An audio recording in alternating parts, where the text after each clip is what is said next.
All right, now we're going to start with the beginning of the revolution, and that is going to officially start in April of 1775. In the midst of all the protests and everything going on, it was a difficult and tough time, especially in and around Boston. But this is where the first shots are going to be fired, and this war is going to begin. So essentially, after the intolerable acts are passed, martial law is going on in Massachusetts because of the Boston Tea Party and the other stuff going on. More troops from the British are going to come in, and it's going to be a real tense time for the colonists and their relationship with the British.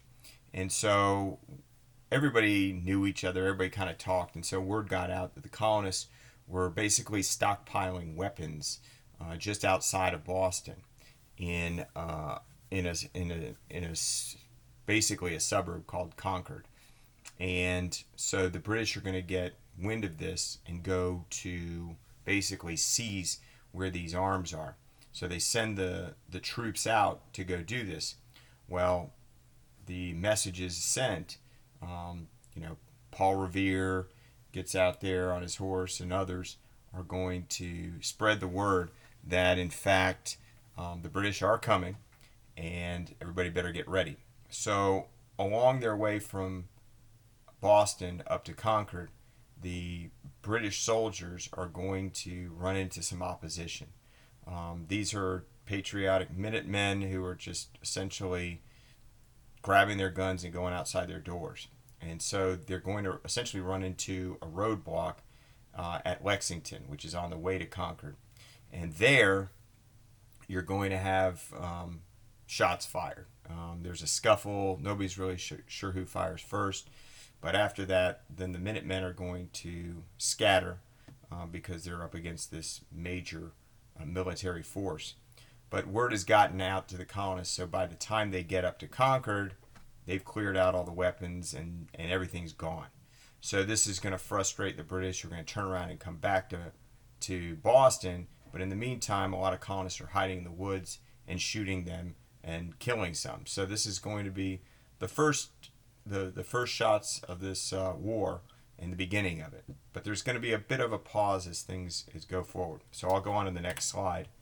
And so after this, the colonists are going to get together and meet in Philadelphia to have a second Continental Congress where they're going to say, look, things are looking bad. We better prepare ourselves because it looks like a war may be going, and we don't want to be caught flat-footed if that war so happens.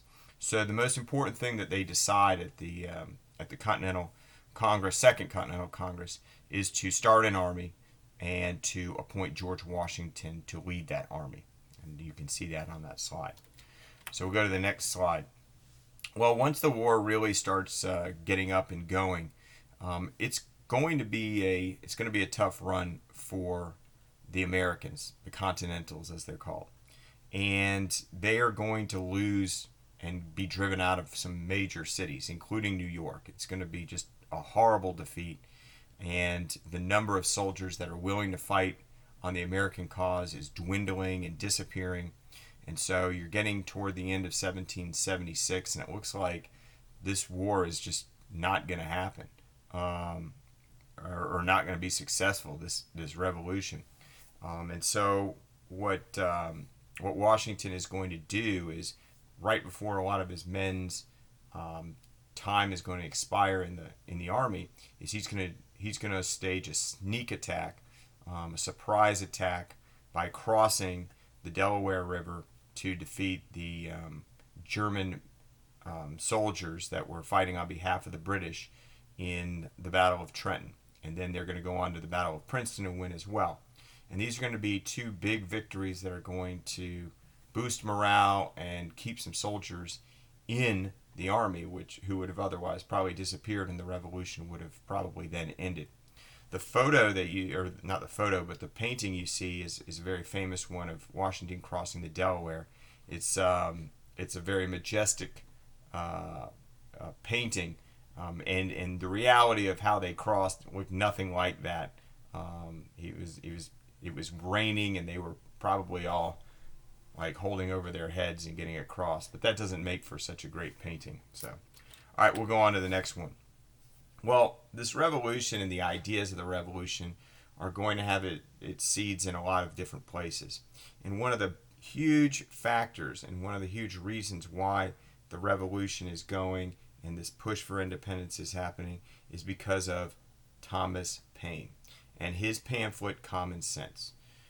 He is going to write this. It's going to be released in early 1776, and it's going to spread throughout the colonies, and people are going to read it and agree with his argument. This is going to be probably the biggest game changer for attitudes and impressions of colonists toward independence.